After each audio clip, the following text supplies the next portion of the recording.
In this video, we're going to be learning about how to take the square roots of both sides of an equation in order to solve it. So we're going to discuss what are the steps to solve it. So the first step is to get the x squared term alone. So for this problem, what that means is here's my x squared term. I need to divide 3 off of both sides to achieve that. So let's divide by 3 off of both sides. That's going to leave me x squared equals 3. Okay. The next step is then going to, once my x squared term is alone, is to take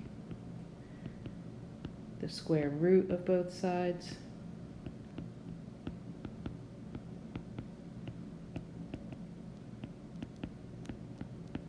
So we're going to take the square root of both sides, and that's going to tell me that this is x equal, and then I have to figure out what the square root of 3 is. And it doesn't go evenly, so we're going to leave it at plus or minus square root of 3.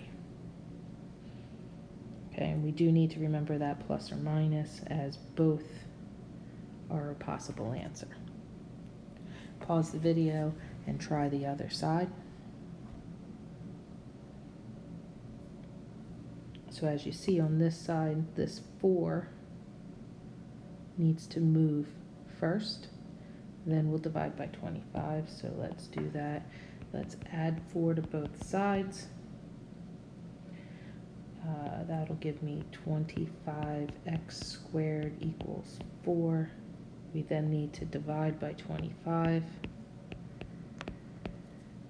And we get x squared equals 4/25. Yes, I want a fraction. No, I do not want decimals. Fractions are going to be easier to deal with when we are working in square roots. So now I need to take the square root of both sides, and I'll show you why. So this side is x equals. Now, what is the square root of 4? So when I'm looking at a fraction and I need to take the square root of it, I need to take my fraction, and I'm going to think about, hold on, this. I want to do the square root of 4 and the square root of 25 separately and see how they're going to work out. So for me, square root of 4 is 2, and the square root of 25 is 5. So the square root of 4/25 is 2/5. And again, plus or minus goes in the front. Therefore, this is my solution, plus or minus 2/5. And there's my answer for the first one. On this slide here are the homework problems for this section. You have 3 problems here to solve by taking the square root of both sides. Again, I would like you to write these problems out on a separate piece of paper.